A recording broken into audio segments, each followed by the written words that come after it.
நம்பிக்கை இல்லைன்னா இந்த உலகத்தில் நாம் நடமாடவே முடியாது. அவநம்பிக்கையோடு இருந்துக்கிட்டு இருந்தால் என்றைக்கும் அவஸ்தை தான். நாம் நம்புறது நடக்குதோ இல்லையோ அது வேறு விஷயம். ஆனால் எதையும் நம்பி தான் நாம் அடி வைக்க வேண்டியிருக்கு. வேறு ஒன்றும் வேணாம், ஒரு லாட்ரி சீட்டு வாங்குகிறோம், அது எங்கே நமக்கு விழப்போகுது அப்படிங்கிற அவநம்பிக்கையோடவா வாங்குகிறோம்? பரிசு நமக்கு தான் அப்படிங்கிற நம்பிக்கை உள்ளூர இருக்கிறதுனால தான் அதை வாங்குகிறோம். இருந்தாலும் முடிவு வேறு மாதிரி ஆகிடுது. அதுக்காக மனசு சோர்ந்து போகிறதில்ல, அடுத்த மாதமும் சீட்டு வாங்குகிறோம். இந்த நம்பிக்கை தான் மனித வாழ்க்கைக்கு ஆதாரம். ஒரு கடையில் போய் டீ சாப்பிட்றீங்க, அந்த டீ நல்ல டீ தானா, அதில் விஷம் கலந்துருக்குமா அப்படிங்கிற சந்தேகம் வந்துட்டுதுன்னு வச்சுங்க. அதுக்கப்புறம் அதை எப்படி நீங்கள் சாப்பிட முடியும்? நம்பி தான் சாப்பிட்ணும். ரயில் ஒழுங்காக போய் சேருங்கிற நம்பிக்கை இருக்கிறதுனால தான் அதில் ஏறி உட்காடுறோம். லெட்டர் ஒழுங்காக போய் சேருங்கிற நம்பிக்கை இருக்கிறதுனால தான் பெட்டியில் போடுறோம். சரி, நம்ம கதையெல்லாம் நம்மளோட இருக்கட்டும்.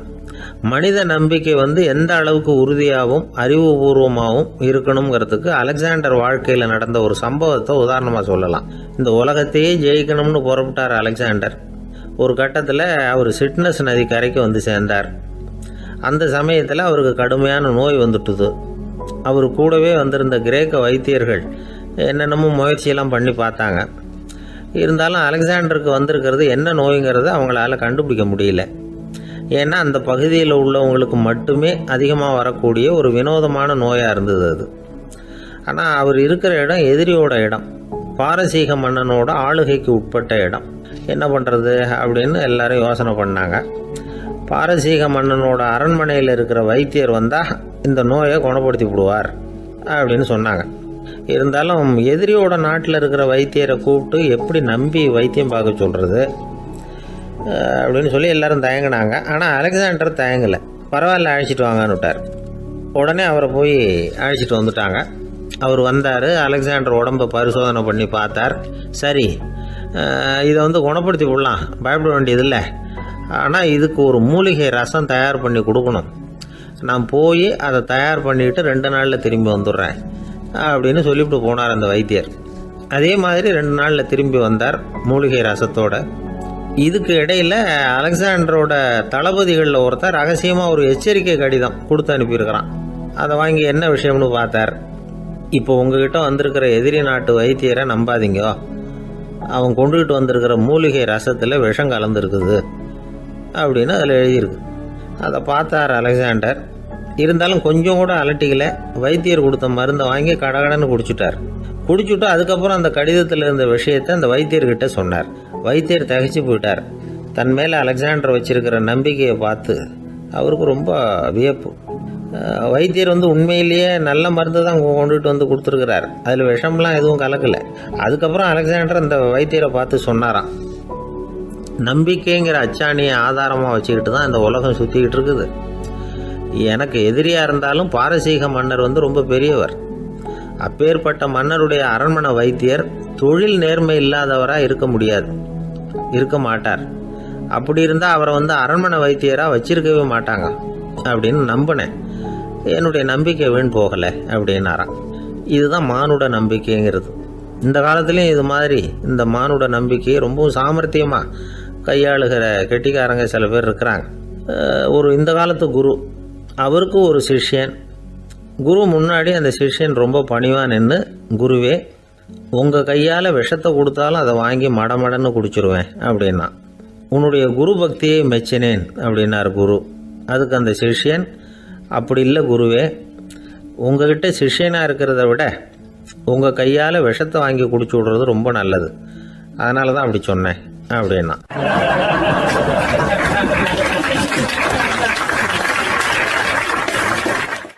ரொம்ப நாளைக்கு முன்னாடி ஒரு நாள் கோவலன் நாடகம் நடந்தது. எங்கள் மதுரையில் நடந்தது. அதில் ஒரு முக்கியமான கட்டம். கண்ணகி கிட்ட சிலம்பை வாங்கிக்கிட்டு அதை விற்கிறதுக்காக மதுரை நகருக்கு புறப்படுறான் கோவலன். அந்த சமயத்தில் கண்ணகி பாடுற மாதிரி ஒரு நாடக பாடல் நாடக ஆசிரியர் எழுதினது. அது என்ன பாட்டுன்னா, மா பாவியோர் கூடி வாழும் மதுரைக்கு மன்னா போகாதீர் என்று அப்படின்னு ஆரம்பிக்கும் அந்த பாட்டு. இதுதான் அந்த பாட்டு. இதை கண்ணகி மேடையில் பாடின உடனே கூட்டத்தில் சலசலப்பு. நம்ம ஊர்லேயே நமக்கு முன்னாடியே நின்றுக்கிட்டு மா பாவியோர் கூடி வாழும் மதுரை அப்படின்னு சொல்கிறாங்களே, என்ன தைரியம்! அப்படின்னு எல்லாம் குழப்பம் பண்ண ஆரம்பிச்சிட்டாங்க. மக்கள் சத்தம் போட ஆரம்பிச்சிட்டாங்க. எதிர்ப்பு குரல் அது பாட்டுக்கு வர வர அதிகமாக போட்டுது. கொண்டுக்கிட்டு வா அந்த நாடக ஆசிரியரை, எழுதுனது யார் அப்படின்னு ஒரே சத்தம், கூச்சல். வேறு வழி இல்லை. மெதுவாக மேடைக்கு வந்தார் அந்த நாடக ஆசிரியர். 4 பக்கத்திலிருந்தும் கேள்வி கணைகள். மக்களை பார்த்து கொஞ்சம் அமைதியாக இருங்கோ அப்படின்னு சொல்லிவிட்டு தன்னுடைய விளக்கத்தை சொல்ல ஆரம்பித்தார் அந்த நாடக ஆசிரியர். மா அப்படின்னு சொன்னால் திருமகளாகிய லட்சுமி அப்படின்னு அர்த்தம். பா அப்படின்னா கலைமகளாகிய சரஸ்வதி. வி அப்படின்னா மலைமகளாகிய பார்வதி. மா பாவியோர் அப்படின்னா திருமகளும் கலைமகளும் மலைமகளும், இவங்க மூவரும் அப்படின்னு அர்த்தம். இந்த 3 பேரும் வாழ்கின்ற மதுரை புனிதம் நிறைந்தது, சகல செல்வங்களும் நிறைஞ்சது. அப்படிப்பட்ட ஊரில் நான் அணிந்து கொள்ளும் இந்த சாதாரண சிலம்பை யார் வாங்கிக்குவாங்க அப்படிங்கிற எண்ணத்தோடு தான் கண்ணகி அப்படி சொல்கிறா. அதை நினச்சி தான் நான் எழுதினேன். ஆகவே மதுரையை ரொம்ப சிரமப்படுத்தணும், ரொம்ப மோசமாக எழுதணும் அப்படிங்கிற எண்ணம்லாம் எனக்கு கிடையாது. பெருமைப்படுத்தணும்னு நினச்சி தான் அப்படி எழுதினேன் அப்படின்னு விளக்கம் கொடுத்தாராம். இந்த விளக்கத்தை கேட்டதும் எல்லாரும் ரொம்ப சமாதானம் ஆயிட்டாங்களாம். இப்படி விளக்கம் கொடுத்த அந்த நாடக ஆசிரியர் யார் தெரியுமா? அவர் தான் தமிழ் நாடக உலகின் முதல் ஆசான் சங்கரதாஸ் சுவாமிகள். அவருக்கு நகைச்சுவை உணர்வும் அதிகம். 1920ஆம் ஆண்டு திருநெல்வேலியில் அவர் தங்கியிருக்கிறார் நாடகம் நடத்துறதுக்காக. அவர் தங்கியிருந்த வீட்டில் கொசு மூட்டை பூச்சி அதிகமாக இருந்திருக்கு. அவரால் தூங்கவே முடியல. அவர் அனுபவித்த தொல்லைகள் ஒரு பாட்டாக உருவாச்சு. வேடிக்கையாக ஒரு பாட்டு எழுதினாராம். மூட்டையும் கொசுவும் ஒரு வீட்டிலே மீட்டிங் போட்டால் முன்னே நிற்க யாரால் முடியும்? கொசு மோகன ராகம் போல சத்தம் போட்டு முன்னே நின்று செய்திடும் யுத்தம். இதை மறுநாள் நாடகத்தில் கோமாளி வேஷம் போட்ட ஒரு சிறுவனை விட்டு பாட வச்சிருக்காரு. எல்லாரும் சிரித்து ரசித்தாங்களாம். சங்கரதாஸ் சுவாமிகள் கல்யாணமே பண்ணிக்கல, துறவி மாதிரியே வாழ்ந்திருக்கார். தமிழ் நாடக கலைக்கு தன்னையே அர்ப்பணம் பண்ணிக்கிட்டவர் அவர். 1922 நவம்பர் மாதத்தில் ஒரு நாள் புதுச்சேரியில் அவர் வாழ்க்கை முடிஞ்சுது. அப்போ அவருக்கு வயசு 55. சங்கரதாஸ் சுவாமிகள் நாடக ஆசிரியர் மட்டும் இல்லை, மேடை நாடக இயக்குனர், தயாரிப்பாளர். அவரே ஒரு சிறந்த நடிகர். ஒரு தடவை சாவித்திரி நாடகத்தில் இவர் யமதர்மனா வேஷம் போட்டு நடிச்சிருக்கிறார். நாடகம் பார்த்துக்கிட்டு இருந்த கருவுற்ற ஒரு பெண்மணிக்கு பயத்தினால அங்கேயே குழந்தை பிறந்துட்டு தான். அந்த நிகழ்ச்சிக்கு அப்புறம் இவர் இந்த வேஷம் போடுறப்போலாம் ஜனங்களுக்கு முன்கூட்டியே எச்சரிக்கை கொடுக்க ஆரம்பிச்சிருவாராம். அதாவது அப்படி யாராவது பயப்படுறவங்க இருந்தால் கொஞ்சம் கண்ணை மூடிங்க அல்லது எழுந்திரிச்சு போடுங்கன்னு. நடிப்புன்னா அப்படிலாம் இருக்கணும். இந்த காலத்தில் நடிகர் ஒருத்தர் சொன்னார், சார் நான் இந்த நாடகத்தில் நடிக்கிறப்போ முகத்தில் நவரசங்களையும் காட்டி நடித்தேன், உணர்ச்சிகளை எல்லாம் நல்லா காட்டி நடித்தேன். அப்படி இருந்து ஜனங்கள் கல் எடுத்து மேடையில் வீசிவிட்டாங்க சார் அப்படின்னார். நாடகத்தில் உங்களுக்கு என்ன வேஷம் அப்படின்னு கேட்டாங்க. அது செத்து கிடக்கிற பணமாக நடித்தேன் சார் அப்படின்னார்.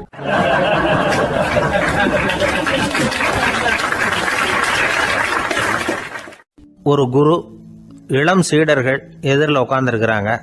குரு பாடம் நடத்திக்கிட்டு இருக்கிறார். சீடர்களுக்கு ஒரு ஆசை, அதாவது ஒரு முக்கியமான மந்திரத்தை நம்ம குருநாதர்கிட்ட இருந்து கற்றுக்கணும் அப்படிங்கிறது அவங்க ஆசை. அது என்ன மந்திரம்னா, இறந்தவரை உயிர்ப்பிக்கக்கூடிய புனித மந்திரம். அதாவது செத்தவங்களுக்கு மீண்டும் உயிர் உண்டாக்குகிற மந்திரம். குருவே தயவு பண்ணி அந்த மந்திரத்தை எங்களுக்கு உபதேசிக்கணும் அப்படின்னு கேட்டாங்க. அது ரொம்ப ஆபத்தானது, அது என்னத்துக்கு உங்களுக்கு வேண்டாமேன்னாராம் குரு. எங்களுடைய நம்பிக்கை உறுதிப்படுறதுக்காகத்தான் கேட்குறோம், வேற ஒன்றும் இல்லை அப்படின்னாங்களாம் சீடர்கள். பக்குவப்படாத அறிவுங்கிறது ரொம்ப ஆபத்தானது அப்படின்னாராம் குரு. இது சீடர்களுக்கு புரியல. அது எப்படிங்க பக்குவப்படாத அறிவு ஆபத்தானதுன்னு சொல்றீங்க, அப்படின்னா என்ன அப்படின்னு கேட்டிருக்காங்க சீடர்கள். குரு அதுக்கு விளக்கம் கொடுத்தாராம். அந்த மந்திரத்தை எப்போ பயன்படுத்தணுங்கிறது முக்கியம். அதை அறியக்கூடிய ஞானம் ஏற்படுகிற வரைக்கும் அதை தெரிஞ்சுக்காம இருக்கிறது தான் நல்லது, இல்லைன்னா ஆபத்துன்னாராம். ஆனால் அந்த சீடர்கள் அதை கேட்குற மாதிரி இல்லை, ரொம்ப பிடிவாதம் பண்ண ஆரம்பிச்சுட்டாங்க. சரி வாங்க சொல்கிறேன்னார் குரு. எல்லாரும் வந்தாங்க. அந்த புனித மந்திரத்தை அவங்களுக்கு ரகசியமாக உபதேசம் பண்ணார். உபதேசம் பண்ணிவிட்டு அவங்களுக்கு எச்சரிக்கையும் கொடுத்தார். இந்த மந்திரத்தை நல்லா ஆராய்ச்சி பார்த்ததுக்கு அப்புறம் தான் உச்சரிக்கணும், அவசரப்பட்டு எதுவும் செஞ்சிடக்கூடாது அப்படின்னு ஒரு தடவைக்கு பல தடவை எச்சரிக்கை கொடுத்தார். சரின்னு சொல்லிவிட்டு அவங்கெல்லாம் மந்திரத்தை கற்றுக்கிட்டு எழுந்திரிச்சு போயிட்டாங்க. ஒரு நாள் அந்த சீடர்கள் எல்லாம் மணற்பாங்கான இடத்துல அப்படியே நடந்து போயிட்டு இருக்கிறாங்க. ஒரு பாலைவன பகுதி மாதிரி ஒரு இடம். அங்கே ஒரு இடத்துல எலும்புகள் குவியலாக கிடந்தது. உடனே இந்த சீடர்கள் முன்ன பின்ன யோசிக்காம, தியானமும் பண்ணாம அந்த மந்திரத்தோட பயனை சோதிச்சு பார்க்கணும் அப்படின்னு நினச்சிக்கிட்டு அந்த மந்திரத்தை உச்சரிக்க ஆரம்பிச்சிட்டாங்க. அவ்வளவுதான். உடனே என்னாச்சு தெரியுமா? அந்த எலும்புகள் எல்லாம் ஓநாய்களாக மாறி அவங்கள துரத்த ஆரம்பிச்சுட்டுது. சீடர்கள் எல்லாம் தலைதெறிக்க ஓட ஆரம்பிச்சிட்டாங்க. ஓநாய்களும் விடலை, அவங்கள துரத்தி பிடிச்சி கடிச்சு கொதற ஆரம்பிச்சுட்டுது. அப்போதான் அந்த சீடர்களுக்கு குரு சொன்ன அறிவுரையோட அர்த்தம் புரிஞ்சுது. பக்குவப்படாத அறிவு ஆபத்தானது அப்படிங்கிறது. அதனால் இதிலேருந்து நாம் தெரிஞ்சுக்க வேண்டியது என்னென்னா, நாம் நம்ம அறிவை வளர்த்துக்கிட்டா மட்டும் போதாது, அந்த அறிவை எப்போ எப்படி பயன்படுத்தணும் அப்படிங்கிற பக்குவமும் நமக்கு வரணும். அப்போ தான் வாழ்க்கை நல்லபடியாக அமையும். இல்லைன்னா இடைஞ்சல் தான். இந்த காலத்தில் சில சின்ன பிள்ளைங்களுக்கே அறிவு ரொம்ப பக்குவப்பட்டிருக்குங்கிறத உணர முடியுது. ஒரு சின்ன பையன் பள்ளிக்கூடத்தில் மார்க் லிஸ்ட் கொடுத்தாங்க, வாங்கிக்கிட்டு அவசரமாக வீட்டுக்கு ஓடினான். எதிரில் வந்த ஒருத்தர் கேட்டார், என்ன அவசரம், ஏன் இப்படி வேகமாக ஓடுறேன்னார். எங்கள் அம்மா கிட்ட அடி வாங்கணும், அதுக்காக தான் ஓடுறேன்னா. அடி வாங்கிறதுக்கா இவ்வளவு அவசரம்னார் அவர். அப்படி இல்லைங்க, நான் போகிறதுக்குள்ளே எங்கள் அப்பா வீட்டுக்கு வந்துட்டாருன்னா அவர்கிட்ட அடி வாங்க வேண்டியிருக்கும், அதை அவாய்ட் பண்ணுறதுக்காக இப்படி ஓடுறேன் அப்படின்னு நானா அந்த பையன்.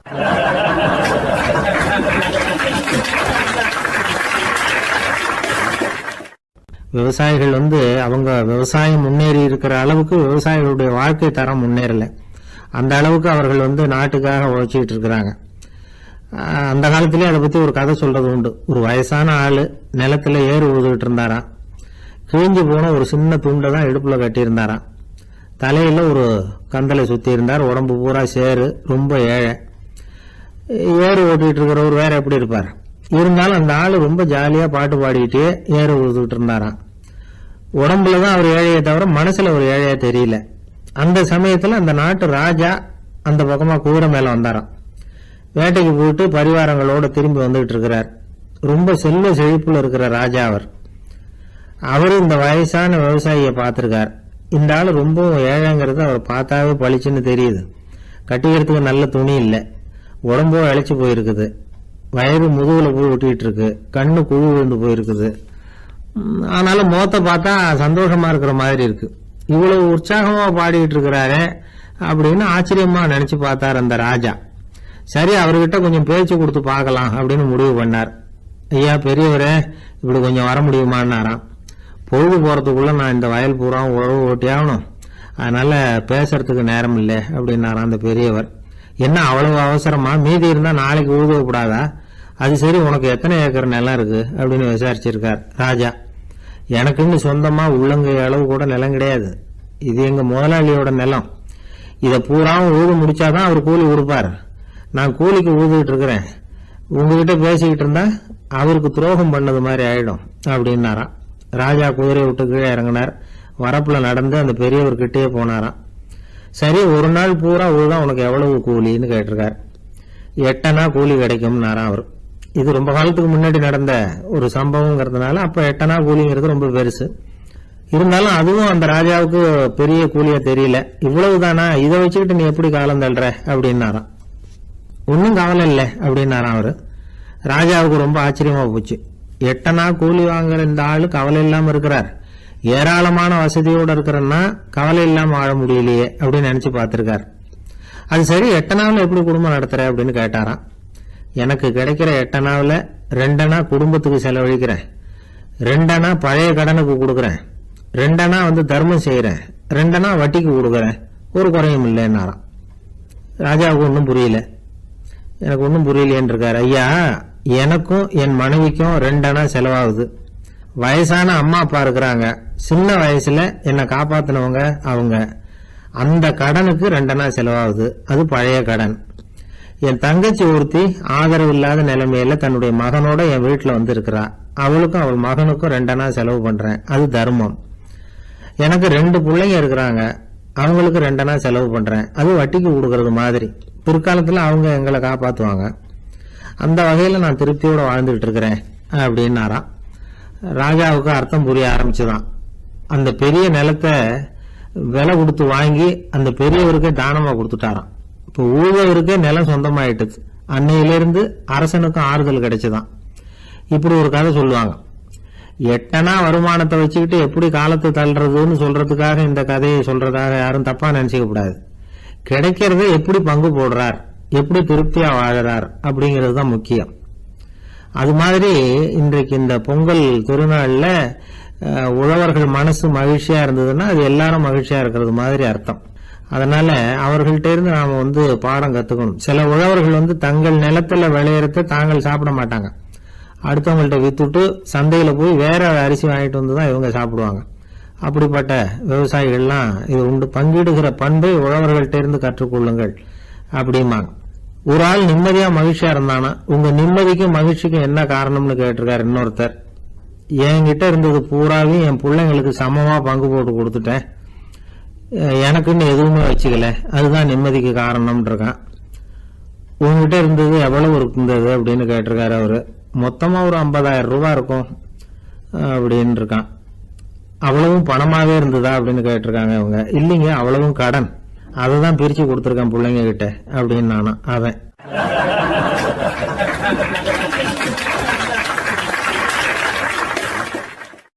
ஒரு ஜென் துறவி, அவருக்கு ரொம்ப வயசாயிட்டுது, கடைசி காலம். நண்பர்களெல்லாம் கூப்பிட்டார். நண்பர்களே, நான் வித்தியாசமான முறையில் சாகணும்னு ஆசைப்படுறேன், அதுக்கு ஏதாவது யோசனை சொல்லுங்களேன் அப்படின்னு கேட்டாராம். நண்பர்கள் சிரித்தாங்க. என்ன பேச்சு பேசுகிறீங்க, சாவறதுங்கிறது என்ன விளையாட்டு கத்தனமான காரியமா அப்படின்னு கேட்டிருக்காங்க. அந்த துறவி கொஞ்ச நேரம் யோசனை பண்ணார். அப்புறம் கேட்டாராம், இது வரைக்கும் யாராவது நடந்துக்கிட்டே இறந்துருக்குறாங்களா அப்படின்னாராம். எல்லாரும் இல்லைன்னாங்களாம். ஒருத்தர் மட்டும் சொல்லியிருக்கார். அப்படியும் ஒருத்தர் இறந்துருக்கிறதாக ஒரு கதையில் படிச்சிருக்கிறேன், ஒரு ஞானியால் தான் அப்படியெல்லாம் செய்ய முடியும் அப்படின்னு அவர் சொன்னாராம். சரி, அப்படின்னா அந்த முறை நமக்கு வேணாம், நின்றுக்கிட்டே யாராவது உயிரை விட்டுருக்காங்களா அப்படின்னு விசாரிச்சாராம். அப்படியும் ஒருத்தர் இறந்துருக்கிறார் அப்படின்னாங்களாம். மறுபடியும் அந்த துறவி யோசனை பண்ணியிருக்கிறார். ஏதாவது வித்தியாசமான முறையில் நாம் போகணும் அப்படிங்கிறது அவருடைய விருப்பம். மனிதன் எப்படி வாழ்கிறானோ அப்படி இறப்பது தான் நல்லது. சரி, யாராவது தலைகீழாக யோகம் செய்யும் நிலையில் இறந்துருக்கிறாங்களா அப்படின்னு விசாரிச்சாராம். நண்பர்கள் சிரித்தாங்க. தலைகீழாக நின்னபடி இறந்ததாக நாங்கள் கேள்விப்பட்டதே இல்லை, அது முடியாத காரியம் அப்படின்னு இருக்காங்க. இப்போ அந்த துறவிக்கு திடீர்னு உற்சாகம் வந்துட்டுது. உடனே எழுந்திரிச்சார், தலைகீழாக நின்னார், அப்படியே உயிரை விட்டுட்டார். அவ்வளோதான். அந்த மடாலயத்தில் ஒரே குழப்பம், எப்படி அவரை கீழே இறக்கி படுக்க வைக்கிறது அப்படின்னு புரியல. இப்படி உயிர் விடுறதை பற்றி அவங்க இதுவரைக்கும் கேள்விப்பட்டதும் இல்லை. உண்மையிலேயே இவர் இறந்து தான் போனாராங்கிறதும் தெரியல. சோதித்து பார்த்தாங்க. இதய துடிப்பு, நாடி துடிப்பு எல்லாம் நின்று போயிருந்தது. இவர் எப்போவும் இப்படி தான், என்ன பண்ணுறது இப்போது அப்படின்னு சொல்லி எல்லாரும் குழம்பிக்கிட்டு இருக்கிற சமயத்தில் ஒரு பெரியவர் யோசனை சொன்னார்.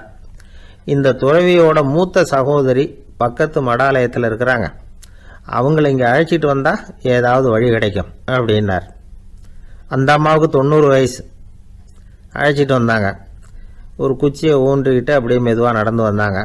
தம்பி, தலைகீழாக நின்று உயிர் விட்டு இறக்கிறத பார்த்தாங்க. தம்பின்னு கூப்பிட்டு பார்த்தாங்க, ஒன்றும் காணோம்.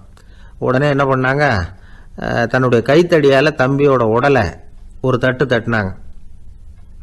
ஏப்பா, சாகிறப்பவும் உன்னுடைய குறும்புத்தனத்தை விடலையா, இப்படியாடா சாகிறது, ஒழுங்கா செத்து தொலை அப்படின்னாங்களாம்.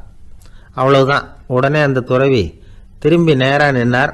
அக்கா, கோவப்படாத, நான் ஒழுங்காக சாகிறேன், எப்படி செத்தா என்ன, எல்லாம் எனக்கு ஒன்று தான் அப்படின்னு சொல்லிவிட்டு அப்படியே தரையில் படுத்து உயிரை விட்டாராம். அதுக்கப்புறம் அந்த அம்மா கோலை கையில் எடுத்துக்கிட்டு அப்படியே திரும்பி கூட பார்க்காம அவங்க பாட்டுக்கு போயிட்டாங்களாம். மரணத்தை ஒரு விளையாட்டாக ஆக்கிய அந்த துறவிக்கு வாழ்க்கையே ஒரு விளையாட்டாக தான் இருந்திருக்குது. எந்த நோக்கமும் இல்லாமல் செயல்படுறதுன்னா என்னங்கிறதும் அவருக்கு தெரிஞ்சிருக்குது. பயனை எதிர்பார்க்காம பணி செய்து வாழ்ந்து மறைந்த மகான் அவர். தம்முடைய தொழிலை விளையாட்டு போல செய்ய தெரிஞ்சவருக்கு வாழ்க்கையே ஒரு விளையாட்டாக மாறிடும். எல்லாமே விளையாட்டாகி விடுகிற போது மரணமும் விளையாட்டாகிவிடும் அப்படிங்கிறது தான் அந்த தத்துவம். ஆனால் அதுக்கு முன்னாடி உங்களுக்குள்ளே இருக்கிற உண்மையான நடிகனை நீங்கள் அடையாளம் கண்டுபிடிக்கணும். நீங்கள் நடிக்க வேண்டியதே இல்லை, நீங்கள் ஏற்கனவே நடிச்சுக்கிட்டு தான் இருக்கிறீங்க. நீங்கள் இந்த உண்மையை தெரிஞ்சுக்கணும், அவ்வளவுதான். இதுதான் ஞானிகளுடைய கருத்து. வாழ்க்கையை சரியாக புரிஞ்சுக்கிட்டா எல்லாமே நடிப்புங்கிறது புரியும். கல்யாண பத்திரிக்கை அனுப்பியிருந்தேனே, ஏன்டா வரலன்னு கேட்டான் ஒருத்தன். வந்திருந்தேனே அப்படின்னானா இவன். டேய், ஏன்டா போய் சொல்கிற, நான் பத்திரிக்கையே உனக்கு அனுப்பலையே அப்படின்ட்டுருக்கான் அவன். அதுக்கு இவன் சொன்னானா, பத்திரிக்கை அனுப்புனேன்னு நீ போய் சொல்கிறப்போ கல்யாணத்துக்கு வந்தேன்னு நான் போய் சொல்லக்கூடாதா அப்படின்னானா.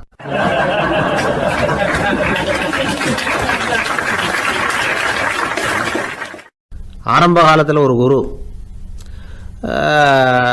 அப்போ ஒரு சீடன் இருந்தான். அது வேடிக்கையான குரு, வேடிக்கையான சீடன். ஒரு ஆசிரமம். ஒரு நாள் ஒருத்தன் அவசரமாக அந்த குருவை தேடி வந்திருக்கிறான். என்ன விஷயம்னு விசாரித்தார் குரு. உங்கள் சீடர் என்னை அடிச்சுட்டார் அப்படின்னு புகார் பண்ணானா அந்த ஆள். குரு சீடனை கூப்பிட்டார். அடிச்சே அந்த ஆளை அப்படின்னு கேட்டாரான். ஆமான் இருக்கான் சீடன். ஏன் அடிச்சே அப்படின்னு கேட்டாரான். இந்த ஆள் உங்களை பற்றி மட்டமாக பேசிவிட்டான், என்னால் அதை தாங்கிக்க முடியல, அதனால தான் அடிச்சுட்டேன்ருக்கான். அப்படி என்ன பேசினா அப்படின்னு கேட்டாரான். உன்னுடைய குருநாதர் இப்போல்லாம் அர்த்தமில்லாமல் பேச ஆரம்பிச்சுட்டார் அப்படின்னு சொல்லிவிட்டான், அதனால தான் அடிச்சுட்டேன் அப்படின்னு நானா. அதுக்காக அடித்தே அப்படின்னாரான். நான் அதுக்காக அடிக்கலை குருவே, இப்பெல்லாம் நீங்கள் அர்த்தமில்லாமல் பேசுகிறதாக அவன் சொல்கிறான். அப்படின்னா இதுவரைக்கும் நீங்கள் அர்த்தத்தோடு பேசினதாகத்தானே அர்த்தம், அது தப்பு தானே, அதனால தான் அடித்தேன் அப்படின்னு நானா. ஒரு பெரியவர் உட்கார்ந்துருக்கிறார். அவரை சுற்றி அவருடைய தோழர்கள் உட்கார்ந்துருக்கிறாங்க. ஏதோ ஒரு முக்கியமான செய்தியை அவர் அவங்களுக்கு சொல்லிகிட்டு இருக்கிறார். அவங்களும் ஆர்வமாக கேட்டுக்கிட்டு இருக்கிறாங்க. இந்த சமயத்தில் யாரோ ஒரு ஆள் வேகமாக அங்கே வர்றார். வர்ற வேகத்திலேயே எனக்கு ஏதாவது உதவி செய்யுங்க அப்படின்னு கேட்டுக்கிட்டே வர்றார். கேட்கறது உதவி, ஆனால் குரல் மிரட்டுறது மாதிரி இருக்குது, அதட்டி கேட்கறது மாதிரி இருக்குது. இதை கேட்டது அந்த பெரியவர் ஆத்திரப்படலை, ஆனால் அவரை சுற்றி இருந்தவங்க ஆத்திரப்பட்டாங்க. இதை பெரியவர் கவனித்தார். கொஞ்சம் அமைதியாக இருங்கன்னார். வந்தவரை கூப்பிட்டார். அவருக்கு சில பொருள்களை கொடுத்தார். என்னங்க இப்போ உங்களுக்கு மகிழ்ச்சி தானே அப்படின்னார். அப்படின்னு அலட்சியமாக அவர் சொல்கிறார். நான் உங்களை நல்ல முறையில் நடத்தினேன்னா அப்படின்னு கேட்குறாரு அவர் மறுபடியும். அதெல்லாம் ஒன்றும் இல்லை அப்படின்னு சொல்லி அவர் சொல்லிகிட்டு இருக்கிறாரு. குரலில் கடுமை குறையில. சுற்றி இருந்தவங்களால இதை பொறுத்துக்க முடியல. கோபத்தோடு அவரை நோக்கி நெருங்க ஆரம்பித்தாங்க. பெரியவர் அவங்களையெல்லாம் தடுத்து நிறுத்தினார். வந்தவரை வாங்க என்னோட அப்படின்னு சொல்லி அழைச்சிட்டு போனார். வீட்டுக்கு போனார். அங்கே போனதும் இன்னும் சில பொருள்களை எடுத்து அவர்கிட்ட கொடுத்தார். இப்போ திருப்தி தானே, நான் உங்ககிட்ட நல்ல முறையில் நடந்துக்கிட்டேனா அப்படின்னார். அவர் முகம் இப்போ தான் கொஞ்சம் மலர்ந்தது. ரொம்ப நன்றி, இறைவன் உங்கள் குடும்பத்துக்கு எல்லா நன்மைகளையும் செய்வான் அப்படின்னு சொன்னார். இதே வார்த்தைகளை என்னுடைய தோழர்கள்கிட்டே சொல்லிட்டீங்கன்னா அவங்க கோபம் தணிஞ்சிரும், வர முடியுமான்னார். கண்டிப்பாக வர்றேன் அப்படின்னாரு. மறுநாள் காலையில் அந்த இடத்துக்கு வந்தார். அதே மாதிரி சொல்லிவிட்டு அவர் போயிட்டார். தோழர்கள்லாம் ரொம்ப வியப்போடு பெரியவரை பார்த்தாங்க. அந்த பெரியவர் தான் நபிகள் நாயகம். அவர் சொன்னார், ஒருத்தன் ரொம்ப ஆசையாக ஒரு ஒட்டகத்தை வளர்த்துக்கிட்டு வந்தான். ஒரு நாள் அந்த ஒட்டகம் கயத்தை அறுத்துக்கிட்டு ஓடி போயிட்டுது. அக்கம் பக்கத்தில் இருக்கிறவங்கெல்லாம் அந்த ஒட்டகத்தை பிடிக்கிறதுக்கு முயற்சி பண்ணாங்க. அதை துரத்திக்கிட்டு ஓடினாங்க. ஒட்டகம் தாறுமாறாக ஓட ஆரம்பிச்சுது. இந்த சமயத்தில் ஒட்டகத்தை வளர்த்தவன் அங்கே ஓடி வந்தான். நீங்கள் அதை ஒன்றும் செய்ய வேணாம், விட்டுருங்க, அதோட சுபாவம் எனக்கு நல்லா தெரியும், அதை சுலபமாக என்னோடய வழிக்கு கொண்டுட்டு வந்துட முடியும், நான் பார்த்துக்கிறேன், விட்டுருங்கோ அப்படின்னா. எல்லாரும் விலைக்கு போயிட்டாங்க. இவன் என்ன செஞ்சான் தெரியுமா? கொஞ்சம் புல்லை கையில் எடுத்துக்கிட்டு அந்த ஒட்டகத்தை நெருங்கினான். அவ்வளவுதான். அது ஓடி இவன் காலடியில் உட்காந்துக்கிட்டது. செல்லமாக அதை அப்படியே தடவி கொடுத்தான். முதுகில் ஏறி உட்காந்துக்கிட்டான். அது பாட்டுக்கு சாதுவாக நடந்து போகுது. இந்த கதையை நபிகள் நாயகம் தம்முடைய தோழர்களுக்கு சொல்கிறார். ஒட்டகத்தை மட்டும் இல்லை, சில மனிதர்களையும் கூட சில விதத்தில் அணுகி தான் அவர்களை சீர்திருத்த வேண்டியிருக்குது அப்படிங்கிறத அவங்களுக்கு உணர்த்தினார். இது ஒரு அழகான உளவியல் அணுகுமுறை. சில குடும்ப தலைவர்கள் கூட இந்த ஒட்டகம் மாதிரி நடந்துக்கிறது உண்டு, அப்புறம் அடங்கி போகிறதும் உண்டு. ஒரு குடும்ப தலைவர் காலையில் எழுந்திரிச்சதுலேருந்து சத்தம் போட்டு கத்திக்கிட்டு இருப்பார். பக்கத்தில் இருந்தவங்கெல்லாம் ஓடி போய் சமாதானம் பண்ணி பார்த்தாங்க. அவர் ஓயறது மாதிரி தெரியல. கடைசியில் அவர் மனைவி வந்தாங்க. நீங்கள் எல்லாம் விலைக்கு போயிடுங்க, அவர் சுபாவம் எனக்கு தெரியும், நான் பார்த்துக்கிறேன் அப்படின்னாங்க. சரின்னு எல்லாரும் போயிட்டாங்க. சாயந்தரமாக பார்க்குறாங்க, அவர் சத்தம் இல்லாமல் ஒரு மூலையில் உட்காந்துருக்கிறார். ரொம்ப சாதுவா. ஆச்சரியமாக இருந்தது. என்னம்மா பண்ணீங்கன்னு கேட்டாங்க. அது ஒன்றும் இல்லைங்க, ஒரு வேளை சாப்பாட்டை நிறுத்தினேன், பட்னி போட்டேன், அவ்வளவுதான் அப்படின்னாங்க அந்த அம்மா.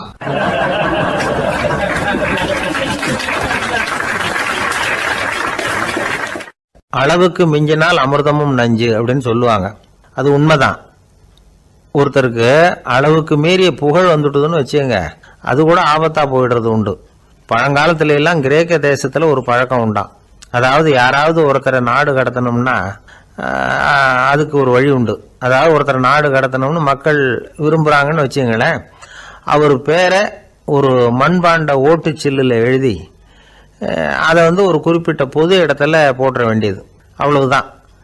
இது மாதிரி பல பேர் போட்டுக்கிட்டே இருப்பாங்க, எல்லாம் அப்படியே குவிஞ்சு போயிடும். அந்த ஓட்டாஞ்சில்லு குவியலில் யாருடைய பேர் அதிகமாக இருக்குதோ அந்த நபரை ஒரு 10 ஆண்டுகள் நாடு கடத்தி விடுவாங்க. இது அந்த ஊர் வழக்கமாக. ஒரு நாள் அந்த குவியலுக்கு பக்கத்தில் ஒரு ஆள் நின்றுக்கிட்டு இருக்கிறான். அவன் கையில் ஒரு ஓட்டாஞ்சில்லு வச்சிருக்கிறான். அதில் யாரோட பேரையோ எழுதணும், எழுதி அந்த இடத்துல போடணுங்கிறது அவன் ஆசை. ஆனால் அவன் படிக்காதவன், அதனால் எழுத தெரியல. யாராவது அந்த வழியாக வர்றாங்களான்னு பார்த்துக்கிட்டே நின்றுக்கிட்டு இருந்தான். ஒரு பெரியவர் வந்துக்கிட்டு இருந்தார். அவர்கிட்ட ஓடினான். கையில் இருந்த மண்பாண்ட சில்லை கொடுத்தான். ஐயா, இதில் ஒரு பேர் எழுதி கொடுங்களேன்னா அந்த பெரியவர் அதை வாங்கி கையில் வச்சுக்கிட்டு, என்ன பேர் எழுதணும் சொல்லு அப்படின்னா. இவன் சொன்னான், அரிஸ்டைடிஸ் அப்படின்னு எழுதுங்க அப்படின்னா. இதை கேட்டதும் அந்த பெரியவருக்கு அதிர்ச்சி. ஏன்னா அவர் தான் அரிஸ்டைடிஸ், தத்துவ மேதை அரிஸ்டைடிஸ் அவர். இருந்தாலும் நான் தான் அதுங்கிறத காட்டிக்காம அந்த ஆளுகிட்ட கேட்டார். அது சரிப்பா, அரிஸ்டைடிஸ்ங்கிற பேரை எழுத சொல்ற, அவர் உனக்கு என்ன கெடுதல் பண்ணார், அவர் பேரை இதில் எழுத சொல்றியே அப்படின்னு கேட்டிருக்கார். அதுக்கு இவன் சொன்னானா, அவர் எனக்கு எந்த கெடுதலும் பண்ணலை, அவரை நான் பார்த்தது கூட இல்லை அப்படின்ட்டுருக்கான். அப்புறம் எதுக்காக அவரை நாடு கடத்தணும்னு நீ ஆசைப்படுற அப்படின்னு கேட்டிருக்கார். இப்போ அந்த ஆள் சொல்கிறான், அரிஸ்டைடிஸை பற்றி எல்லாரும் பேசுகிறாங்க, அவர் ரொம்ப நல்லவர், அவர் ஒரு பெரிய அறிவாளிங்கிறாங்க, அவர் ஒரு பெரிய வள்ளல், பேரறிஞர், இப்படி எல்லாரும் சொல்கிறத கேட்டு கேட்டு எனக்கு ரொம்ப அழுத்து போயிட்டுது, அதனால தான் வெறுப்பாயிட்டேன் அப்படின்னு நானும். இதிலேருந்து என்ன தெரியுது, நாம் நல்லவனாக இருக்கிறதுல ஒன்றும் இடைஞ்சல் இல்லை. ஆனால் நம்மளை நல்லவன் நல்லவன் எல்லாரும் சொல்ல ஆரம்பிச்சிட்டாங்கன்னு வச்சுக்கோங்க, அப்போ இடைஞ்சல் ஆரம்பம்னு அர்த்தம். எதுவுமே அளவுக்கு மிஞ்சி போகாமல் பார்த்துக்க வேண்டியது ரொம்ப அவசியம். அளவுக்கு அதிகமாக ஆசைப்படாதவங்களில் ஆப்ரஹாம் லிங்கனும் ஒருத்தரான். அவர் ஒரு தடவை தன்னுடைய நண்பர்கள்கிட்ட பேசிக்கிட்டு இருந்தாராம். ஒருத்தர் கேட்டிருக்கார், ஒரு மனுஷனுக்கு கால்கள் எவ்வளோ உயரம் இருக்கணும் அப்படின்னு கேட்டாராம். இதுக்கு ஆப்ரஹாம் லிங்கன் சொன்னாராம், அது என்ன, இடுப்புலேருந்து தரையை தொடுற அளவுக்கு உயரம் இருந்தால் போதும் அப்படின்னாராம்.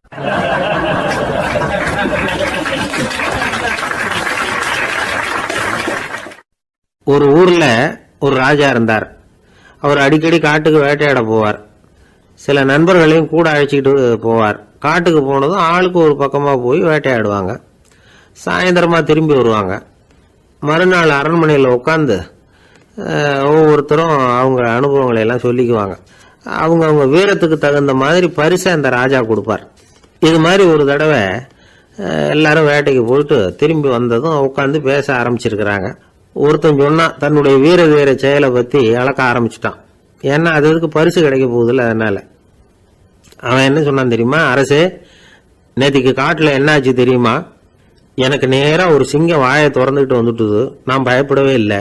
உடனே ஒரு கல்லை எடுத்து குறி பார்த்து வீசினேன், சிங்கத்து வாய்க்குள்ளே போய் அந்த கல் மாட்டிக்கிட்டுது, அவ்வளவுதான். அந்த சிங்கம் என்னை பார்த்துட்டு பயந்துட்டு ஒரே ஓட்டமாக திரும்பி ஓடி போயிட்டுது அப்படின்னா. ஆஹா பலே அப்படின்னு எல்லாரும் கை தட்டினாங்க. 2வது ஆள் ஒருத்தன் எழுந்திரிச்சான். அவன் சொல்ல ஆரம்பிச்சான், அரசே, நான் போன வழியில் 2 பெரிய மலைப்பாம்பு கிடந்தது, என்னை மூழ்கிறதுக்கு வந்தது. நான் என்ன பண்ணேன் தெரியுமா, அந்த 2 பாம்போட வாலையும் ஒன்றா சேர்த்து முடிச்சு போட்டுட்டேன், அவ்வளவுதான். அது அங்கே இழுக்க இது இங்கே இழுக்க முடிச்சு நல்லா எருகி போட்டுது அப்படின்றான். ஆஹா அற்புதம்னு சொல்லி எல்லாரும் கை தட்டினாங்களாம். அடுத்தபடியாக 3வது ஆள் ஒருத்தன் வந்தான். அவன் சொல்ல ஆரம்பித்தான், மன்னா, நான் போன பாதையில் குறுக்க ஒரு ஆறு, அதில் இறங்கி குளித்தேன், யாரோ காலை பிடிச்சி இழுக்கிறது மாதிரி இருந்தது. திரும்பி பார்த்தா ஒரு பெரிய முதலை. நான் உடனே அப்படியே ஒரு துள்ளல் துள்ளி அது முதுகில் போய் உக்காந்துக்கிட்டேன். அதை அப்படியே கரைக்கு நீந்த வச்சேன். கரைக்கு சேர்ந்ததும் அப்படியே ஒரே துள்ளி குதிச்சு கரைக்கு வந்துட்டேன் அப்படின்றான். அவன் தன்னுடைய வீரத்தை அப்படி சொல்லியிருக்கான். அடடா எப்பேற்பட்ட வீரம் அப்படின்னு எல்லாரும் கை தட்டினாங்களாம். 4வது ஆள் எழுந்திரிச்சான், மன்னா, நான் போன இடத்துல ஒரு கரடி என்னை துரத்த ஆரம்பிச்சுட்டுது. நான் ஒரு மலை உச்சிக்கு வந்துட்டேன். அதுக்கப்புறம் ஒரு அடி எடுத்து வச்சாலும் அதில் பாதாளத்தில் விழ வேண்டியது தான். அந்த நேரம் பார்த்து ஒரு பெரிய ராட்சச கழுகு அந்த பக்கமாக பறந்து வந்தது. நான் உடனே அப்படியே உயர எழும்பி அந்த கழுகோட காலை பிடிச்சிக்கிட்டேன். அப்படியே தொங்கிக்கிட்டே வந்தேன். ஒரு நல்ல இடம் வந்ததும் தொப்புன்னு கீழே குதிச்சு நடந்து வந்துட்டேன். இதுக்கும் எல்லாரும் கை தட்டுறாங்க. கடைசியாக ஒரு ஆள் எழுந்திரிச்சான். அரசே, நான் வந்து போன வழியில் ஒரு பெரிய யானை குறுக்க வந்தது, பயங்கரமாக சத்தம் போட்டுக்கிட்டே வந்தது. நான் பயந்து ஓடலை. உடனே என்ன பண்ணேன் தெரியுமா? அந்த யானையோட வாலை பிடிச்சி தூக்கினேன், தலைக்கு மேலே தூக்கி கரன்னு சுற்றினேன், வேகமாக சுற்றி வீசி எறிஞ்சேன், அவ்வளவுதான். அதே ஸ்பீடில் அந்த யானை மேலே போக ஆரம்பிச்சுட்டுது. இன்னும் கூட அது போய்கிட்டே தான் இருக்குது, கீழே விழவே இல்லைன்னா. இதை கேட்டதும் ராஜாவுக்கு கோபம் வந்துட்டுது. என்ன முட்டாள்னு நினச்சிக்கிட்டு பேசுறியா? யானையை வந்து நீ வாழை பிடிச்சி தூக்குன, அதை நான் நம்பணுமா அப்படின்னார். உடனே இவன் பணிவாக பதில் சொன்னான். அரசே, ஒரு சிங்கத்து வாயில கல் மாட்டிக்கிட்டதை நம்புறீங்க, மலைப்பாம்பு வாழை பிடிச்சி முடிச்சு போட்டதை நம்புறீங்க, முதல்ல முதுகில் சவாரி பண்ணதையும் நம்புறீங்க, கழுகு காலை பிடிச்சிக்கிட்டு பறக்கிறதையும் நம்புறீங்க. அப்படி நம்புறப்ப நான் சொன்னதை மட்டும் நம்பக்கூடாதா அப்படின்னு கேட்டானான். பொய் சொன்னவங்கெல்லாம் தலையை தொங்க போட்டுக்கிட்டாங்களாம். ராஜா அவங்கள பார்த்து சொன்னாராம், நீங்கள் எல்லாரும் என்னை முட்டாளாக்கி இருக்கிறீங்க. கடைசியாக பேசின இவன் தான் எனக்கு உண்மை எது பொய் எதுங்கிறத புரிய வச்சிருக்கிறான். இவன் தான் உண்மையான தைரியசாலி அப்படின்னு சொல்லி அவனுக்கே பரிசையெல்லாம் கொடுத்து பாராட்டினாராம். இப்படி ஒரு கதை. உண்மையை நிலைநாட்டுகிறவன் தான் உண்மையான வீரன் அப்படிங்கிறத இதிலிருந்து நாம் புரிஞ்சுக்கணும். இந்த காலத்துல எல்லாம் பொய் சொன்னாதான் பழைக்க முடியுங்கிறது ஒரு சில பேரோட நம்பிக்கை. ஒரு அப்பாவுக்கு தன் மகனுக்கு பொய் சொல்ல தெரியலையேங்கிற கவலை. பொய் சொன்னாதான் இந்த உலகத்தில் பிழைக்கலாம், ஆனால் இவனுக்கு அது தெரியலையே, அதனால் இவனை அழைச்சிட்டு போய் நடுக்கடலில் விட்டுட்டு வந்துடுவோம் அப்படின்னு அழைச்சிட்டு புறப்பட்டான்.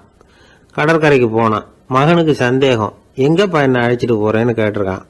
கடலில் மீன் பிடிக்க கற்றுக் கொடுக்க போகிறேன் உனக்கு அப்படின்னானா. நான் ஏற்கனவே மீன் பிடிச்சிட்டேனேன்னானா இவன் மகன். எங்கே அதுன்னு கேட்டிருக்கான் அப்பங்காரன். சுட்டு சாப்பிட்டுட்டேன்னு இருக்கான் புள்ள. அப்பங்காரன் பார்த்தான், சரி நம்ம புள்ள பொழைச்சிக்கோ அப்படின்னு சொல்லி திருப்பி அழைச்சிட்டு வந்துட்டானா. இணை புரியாத 2 நண்பர்கள் இருந்தாங்களாம். 2 பேரும் விடாம சிகரெட் குடிக்கிறவங்க. அதுல ஒருத்தன் செத்து போட்டான், இன்னொருத்தன் அதுக்கப்புறம் 2 சிகரெட்டா குடிக்க ஆரம்பிச்சானா. ஏன் இப்படி பண்றேன்னு கேட்டிருக்காங்க. நான் ஒரு சிகரெட்டு தான் குடிக்கிறேன், செத்து போன என்னுடைய ஃப்ரெண்டு இருக்கானே செத்து போனவன், அவனுக்காக இன்னொரு சிகரெட்டு குடிக்கிறேன் அப்படின்னு நானா. இது ரொம்ப ஆபத்து, விட்டுடு அப்படின்னு சொல்லியிருக்காங்க. சரின்னு ஒத்துக்கிட்டான். ஆனால் அதுக்கப்புறமும் ஒரு சிகரெட் வீதமாக குடிச்சிக்கிட்டே இருந்தான். சிகரெட் பழக்கத்தை நீ இன்னும் விடலையான்னு கேட்டாங்களாம். அந்த பழக்கத்தை நான் எப்போ விட்டுட்டேன், இப்போ நான் குடிக்கிறது என் ஃப்ரெண்டுக்காக அப்படின்னு நானா. இவங்கெல்லாம் எப்படி திருந்துறது?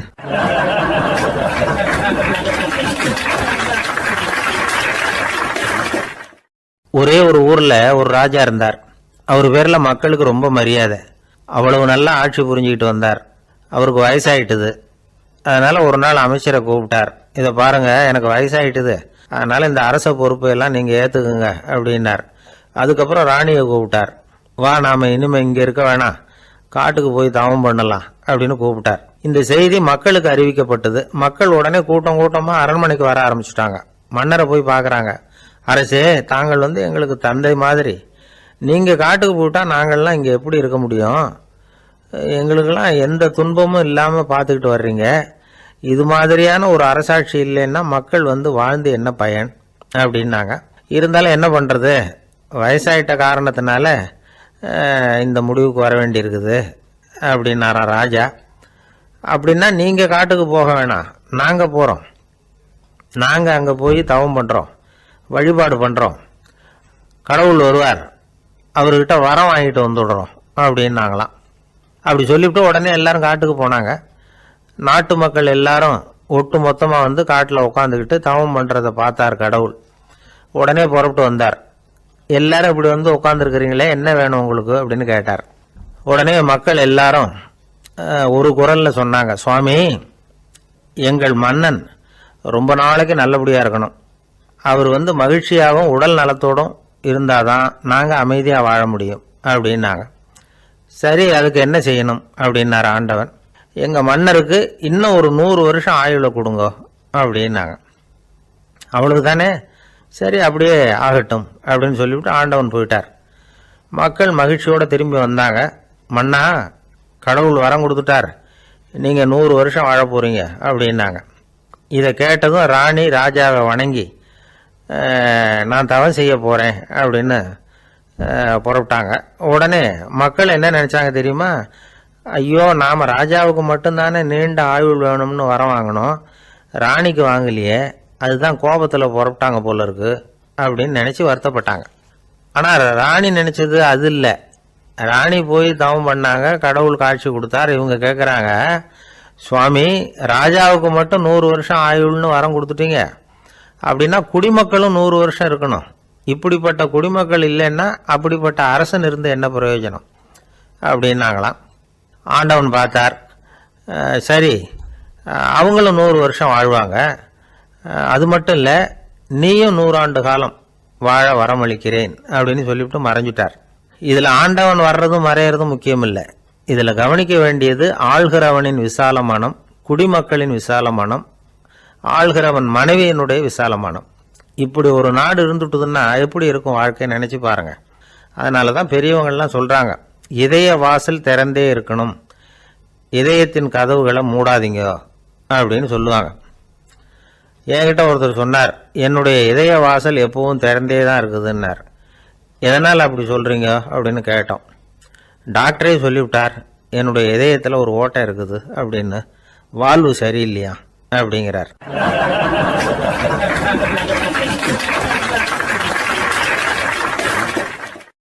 கத்தியை தீட்டாதே புத்தியை தீட்டு அப்படின்னு ஒரு பெரியவர் புத்தி சொன்னார். அதை கேட்ட ஒரு இளைஞன், அது எப்படி பெரியவரை புத்தியை தீட்டுறது? கத்தியை தீட்டுன்னு சொன்னால் ஒரு கருங்கல்லில் கத்தியை தேய்க்கலாம், புத்தியை தீட்டுன்னு சொன்னால் எப்படி தலையை கொண்டுட்டு போய் தரையில் தேய்ச்சிக்கிட்டு இருக்க முடியுமா அப்படின்னா. அந்த பெரியவர் உடனே புரிஞ்சுக்கிட்டார், இந்த இளைஞனுக்கு புத்தி கூர்மை கம்மி அப்படிங்கிறத புரிஞ்சுக்கிட்டார். அது சரி, அறிவுக்கும் புத்திசாலித்தனத்துக்கும் என்ன வித்தியாசம்? இது ஒரு முக்கியமான கேள்வி. அறிவுன்னா என்ன, புத்திசாலித்தனம்னா என்ன? இதே கேள்வியை சாக்ரட்டிஸ் கிட்ட அவருடைய சீடன் ஒருத்தன் கேட்டானான். ஐயா, அறிவுக்கும் புத்திசாலித்தனத்துக்கும் என்னங்க வித்தியாசம் அப்படின்னு கேட்டிருக்கான். சாக்ரட்டிஸ் நிமிர்ந்து பார்த்துருக்கிறார் அந்த சீடனை. அதுக்கப்புறம் சொன்னாராம், நான் சொல்கிறேன் உன்னுடைய கேள்விக்கு பதில், ஆனால் அதுக்கு முன்னாடி நீ ஒரு காரியம் பண்ணணும்னாரான். என்னங்க செய்யணும் சொல்லுங்கன்றிருக்கான். அதோ பாரு, ஒரு பெரியவர் உட்காந்துருக்கிறாரு, அவர்கிட்ட போ, இங்கேருந்து பக்கத்தில் இருக்கிற அந்த கிராமத்துக்கு போய் சேர எவ்வளவு நேரம் ஆகும் அப்படின்னு கேட்டுட்டு வா அப்படி சொன்னார் சாக்ரட்டிஸ். சரின்னு சொல்லிவிட்டு இவன் போனான். அந்த பெரியவர் முன்னாடி போய் நின்னான். ஏங்க பெரியவரை, இங்கேருந்து அதோ தெரியுத அந்த கிராமத்துக்கு போய் சேர்றதுக்கு எவ்வளவு நேரம் ஆகும் அப்படின்னு கேட்டான்.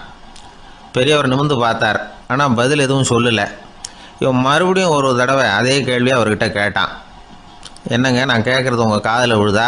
அந்த கிராமத்துக்கு போய் சேர்றதுக்கு எவ்வளோ நேரம் ஆகும் அப்படின்னு சொல்லி மறுபடியும் கேட்டான். அப்பவும் அவர் பதில் சொல்லலை.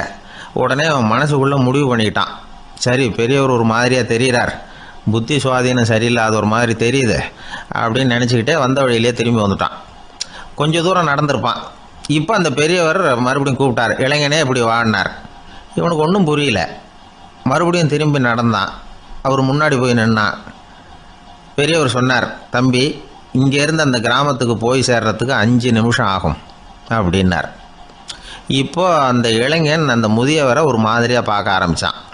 அதுக்கப்புறம் கொஞ்சம் யோசித்தான்.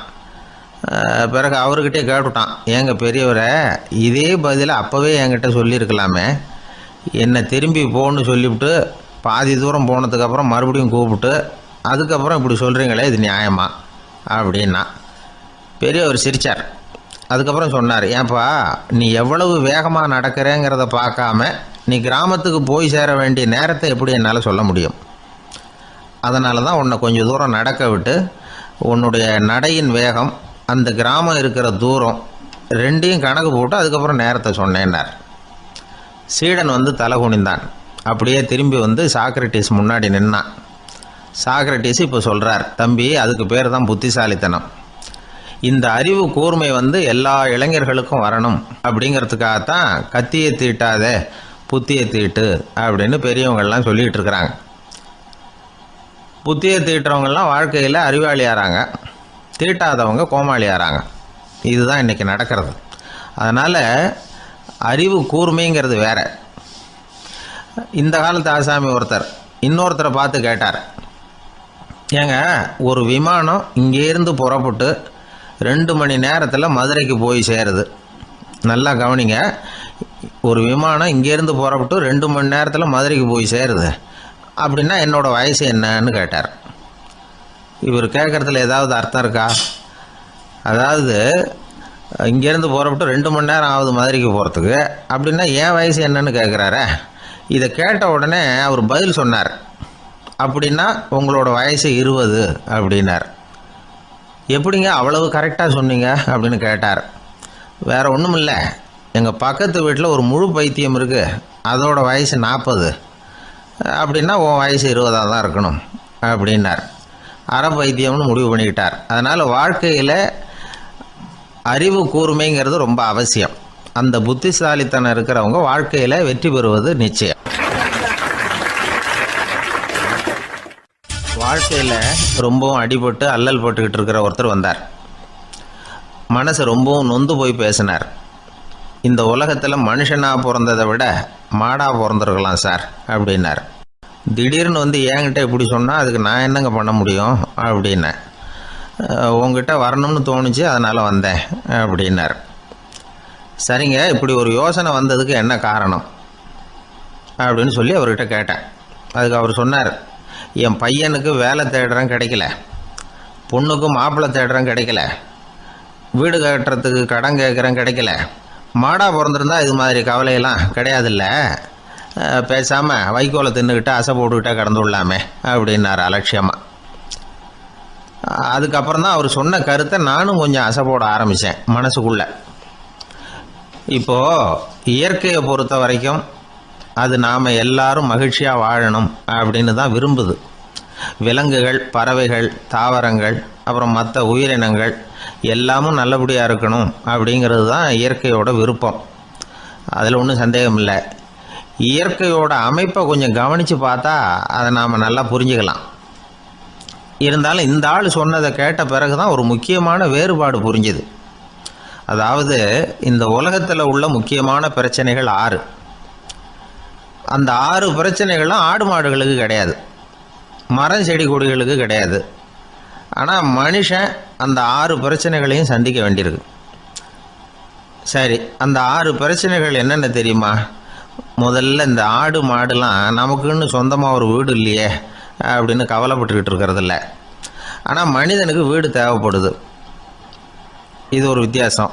இப்போ 2வது பிரச்சனை என்னென்னா ஆடை பிரச்சனை. ஒரு கோழியோ சேவலோ நாம் போட்டுக்கிறதுக்கு ஒரு சட்டை இல்லையே அப்படின்னு கவலைப்படுறதில்ல. ஆனால் மனுஷனுக்கு அந்த கவலை உண்டு. சரி, இப்போ 3வது என்னென்னு பார்த்தா கல்வி பிரச்சனை. ஒரு பசுமாடு கவலையோடு நின்றுக்கிட்டு இருக்கு அப்படின்னு வச்சுக்குவோம். நீங்கள் அதுக்கிட்ட போய் ஏன் பசுமாடை கவலையோடு நின்றுக்கிட்டு இருக்கிற அப்படின்னு கேட்குறீங்க.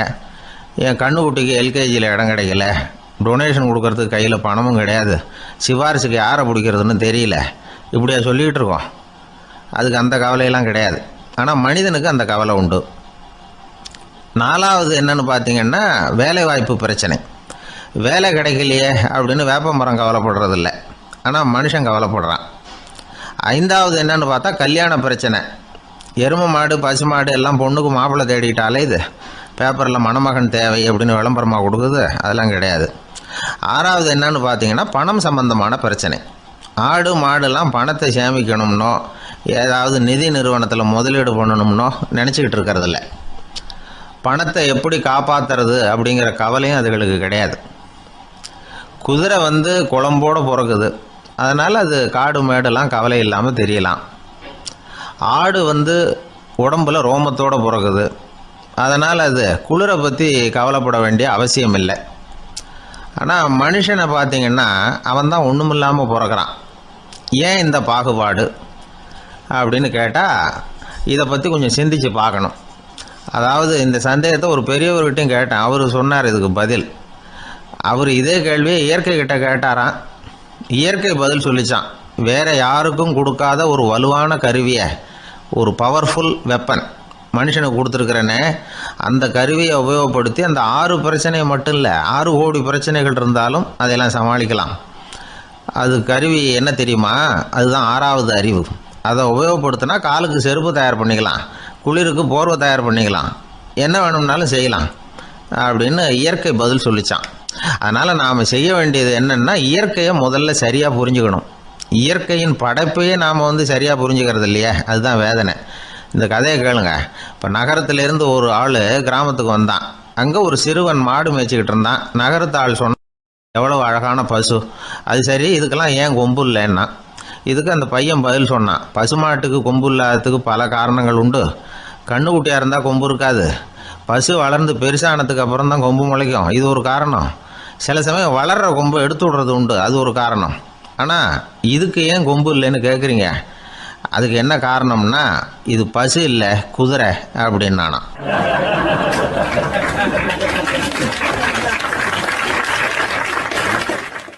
ஒரு ஊரில் ஒருத்தர் இருந்தான். ஏதோ ஒரு சின்ன அலுவலகத்தில் வேலை பார்த்துக்கிட்டு இருந்தான். ரொம்ப ஏழை. வர்ற கொஞ்சம் வருமானத்தை வச்சு வாழ்க்கையை ஓட்டிகிட்டு இருந்தான்.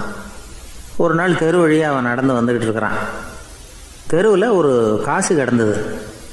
அதை பார்த்துட்டான். அது குனிஞ்சு எடுத்தான். அது ஒரு பழங்கால காசு. அந்த காசு நடுவில் ஒரு துளை இருந்தது. அதாவது துளையிட்ட நாணயம். பழங்காலத்தில் புழக்கத்தில் இருந்த ஒரு நாணயம் அது.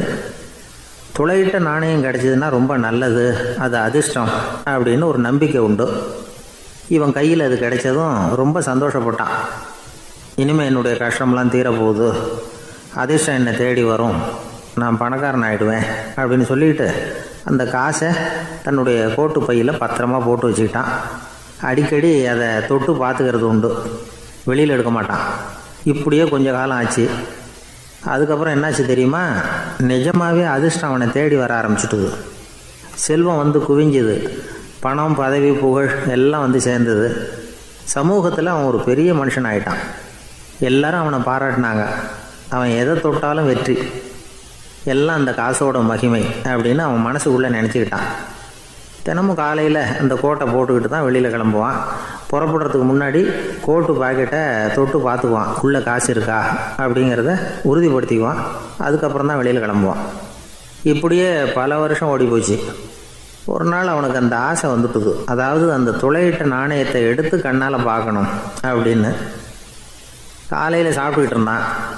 அப்போ தன்னுடைய மனைவிகிட்ட சொன்னான், ரொம்ப நாளைக்கு அப்புறம் என்னுடைய அந்த நாணயத்தை இன்றைக்கி வெளியில் எடுத்து பார்க்க போகிறேன்னா. என்னத்துக்கு அது, இப்போ அதை பார்க்க வேணாமே அப்படின்னு மெதுவாக இழுத்தாங்க அந்த அம்மா. இல்லை நான் பார்த்தே தீரணும் அப்படின்னு அவன் தன்னுடைய சட்டை பைக்குள்ளே கையை விட்டான்.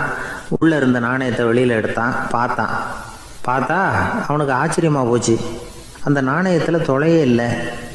என்ன ஆச்சு அப்படின்னு சொல்லி அவன் ரொம்ப குழம்பி போயிட்டான். இப்போ அந்த அம்மா சொன்னாங்க, நான் தான் ஒரு நாள் உங்கள் கோட்டு ரொம்பவும் தூசியாக இருக்கேன்னு சொல்லி அதை ஜன்னலுக்கு வெளியில் உதறினேன். உள்ளே இருந்த அந்த காசு அப்போ எனக்கு தெரியாது, ஞாபகத்தில் இல்லை.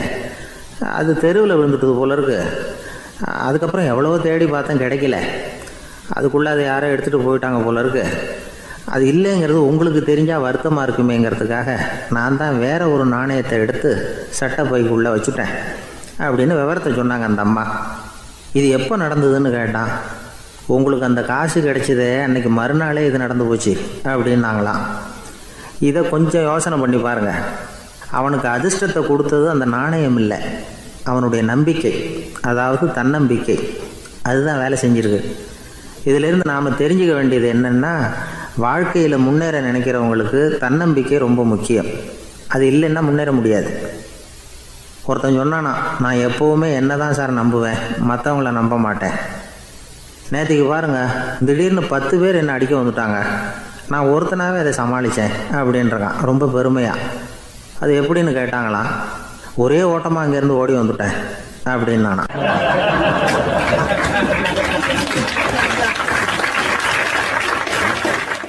ஒரு பள்ளிக்கூடம் வகுப்பு நடந்துக்கிட்டு இருக்கு. ஆசிரியர் பாடம் நடத்திக்கிட்டு இருக்கிறார். நடத்தி முடித்த உடனே கேட்டார், மாணவர்களே, இதுவரைக்கும் நான் நடத்தின பாடத்தில் உங்களுக்கு ஏதாவது சந்தேகம் இருக்கா அப்படின்னு கேட்டார். அப்புறம் ஒவ்வொருத்தராக கேட்டார். ஒரு மாணவன் எழுந்திருச்சான். சார், எனக்கு சந்தேகம் எதுவுமே இல்லைன்னா. ஏன்னு கேட்டார். ஏன்னா எனக்கு நீங்கள் நடத்தின பாடம் தெளிவாக புரிஞ்சுட்டுது, அதனால் சந்தேகம் வரலன்னா. இன்னொரு மாணவன் எழுந்திருச்சான். சார், எனக்கும் சந்தேகம் எதுவும் இல்லைன்னா. ஏண்டான்னு கேட்டார். ஏன்னா எனக்கு நீங்கள் நடத்தின பாடம் எதுவுமே புரியல, அதனால் சந்தேகம் வரல அப்படின்னா. இந்த இடத்துல நாம் கொஞ்சம் சிந்திச்சு பார்க்கணும். இந்த உலகத்தில் எல்லாம் புரிஞ்ச ஒருத்தனுக்கும் சந்தேகம் வராது, எதுவுமே புரியாத ஒருத்தனுக்கும் சந்தேகம் வராது. அறகுறையாக புரிஞ்சுக்கிட்டவன் இருக்கான் பாருங்க, அவனுக்கு தான் அடிக்கடி சந்தேகம் வரும். ஆக மாணவர்களை இந்த 3 வகையாக பிரிக்கலாம். அதே மாதிரி தான் மனிதர்களையும் 3 வகையாக பிரிக்கிறாங்க ஆன்மீகவாதிகள். ஒரு ஆன்மீக பெரியவர் என்ன சொல்கிறார் தெரியுமா? இந்த உலகத்தில் 3 வகையான மனிதர்கள் இருக்கிறாங்களாம். முதல் வகை எப்படி தெரியுமா? இவங்களுக்கு எதையும் தெரிஞ்சுக்கணுங்கிற அவசியமே கிடையாது. ஏன்னா அவங்களுக்கு எல்லாமும் தெரியும். இவங்க ஞானத்தின் முழு வடிவாக இருக்கிற காரணத்தினால அவங்களுக்கு எந்த சந்தேகமும் இல்லை, எந்த கேள்விகளும் கிடையாது. இந்த நிலையில் இருக்கிறவன் கிருஷ்ணன். எல்லாத்துக்கும் விட தெரிஞ்சுக்கிட்ட நிலையில் அவன் விடையாக மாறிவிட்டான் அப்படின்னு சொல்லுவாங்க. 2வது நிலையில் இருக்கிறவன் அர்ஜுனன். இவனுக்கு எப்போ பார்த்தாலும் கேள்விதான், சந்தேகம்தான். பதில் சொல்ல சொல்ல அவனுக்கு இருக்கிற சந்தேகமும் அதிகமாகிக்கிட்டே இருக்கும், குறையவே குறையாது. அர்ஜுனன் மாதிரி உள்ளவங்க எப்பவும் கேள்வி கேட்டுக்கிட்டே இருப்பாங்க. ஒரு கேள்விக்கு விட கிடைச்சுட்டுன்னு வைங்க, உடனே இன்னொரு கேள்வி அவங்ககிட்ட இருந்து வரும். கிருஷ்ணனுடைய நிலை எப்படின்னா அது கேள்விகளே அற்ற ஒரு நிலை. அர்ஜுனனுடைய நிலை எப்படின்னா அது கேள்விகளை தவிர வேறு எதுவும் அற்ற ஒரு நிலை. இவங்களை தவிர இன்னொரு ஆள் இருக்கிறான், அவனுக்கும் கேள்விகள் அற்ற ஒரு நிலை தான். அவன் யாருன்னா துரியோதனன். இவனுக்கு தெரிஞ்சுக்கணுங்கிற எண்ணமே சுத்தமாக கிடையாது. ஆவலே இல்லைங்கிறதுனால அதை புரிஞ்சுக்கணுங்கிற அவசியமும் இல்லை. அதனால் அவனுக்கு கேள்விகள் அற்ற ஒரு நிலையில் அவன் இருந்துக்கிட்டு இருக்கிறான். எல்லா பதிலும் தெரிந்து கொண்ட நிலையில் கிருஷ்ணனும் கேள்விகள் அற்ற நிலையில் இருக்கிறான். தெரிஞ்சுக்கணுங்கிற ஆவலே இல்லாத துரியோதனனும் கேள்விகள் அற்ற நிலையிலே இருக்கிறான். இப்படியும் இல்லாமல் அப்படியும் இல்லாமல் 2ம் கெட்டான் நிலையில் இருக்கிறானே, அவன் தான் அர்ஜுனன். அதனால் பெரியவங்கள்லாம் என்ன சொல்கிறாங்கன்னா, இந்த உலகத்தில் அர்ஜுனன்களாக இருக்கிறவங்க ஒன்று துரியோதனனாக மாறிடணும், இல்லைன்னா கிருஷ்ணனாக மாறிடணும். இதை தவிர வேறு வாய்ப்பு இல்லை. துரியோதனன் மாதிரி உள்ளது விலங்கு நிலை, கிருஷ்ணன் மாதிரி உள்ளது தெய்வ நிலை. அர்ஜுனன் விலங்காவும் ஆக முடியல, தெய்வமாகவும் ஆக முடியல. இப்படி 2ம் கெட்டானா இருக்கிற வரைக்கும் இந்த கேள்விகளும் பிரச்சனைகளும் இருந்துக்கிட்டே தான் இருக்கும். இதுதான் பெரியவர்கள் சொல்லுகிற அனுபவ உண்மை.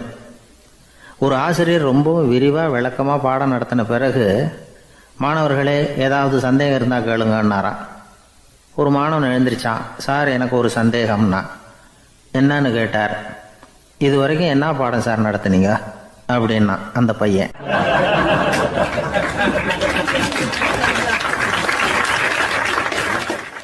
ஒரு ஊரில் ஒரு மன்னர் இருந்தார்.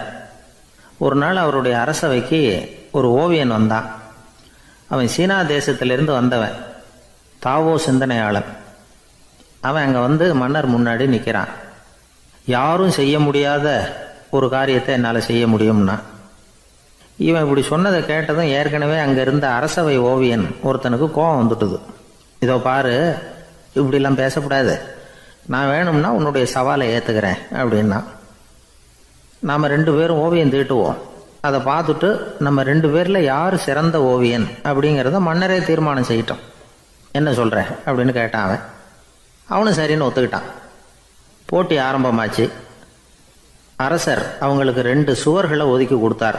6 மாத காலம் அவகாசம் கொடுத்தார். 2 ஓவியர்களும் அவங்கவுங்க வேலையை ஆரம்பித்தாங்க. இரவு பகலாக வேலை செய்ய ஆரம்பிச்சுட்டாங்க. 6 மாதம் முடிஞ்சது. அரசர் பார்த்தார். முதல்ல தன்னுடைய அரசவை ஓவியர் தீட்டி இருந்த ஓவியத்தை பார்த்தார். ரொம்ப பிரமாதமாக இருந்தது, பாராட்டினார். இதோ பாரு, உன்னுடைய ஓவியம் அற்புதமாக இருக்குது, உயிரோட்டம் உள்ளதாக இருக்குது, கலையின் உச்சமே இதுதான், இதை விட சிறந்த ஒரு ஓவியத்தை வேற யாராலையும் படைக்க முடியாது அப்படின்னார். அதுக்கப்புறம் அந்த சீன ஓவியன்கிட்ட போனார். எங்கே உன்னுடைய ஓவியம்னு கேட்டார்.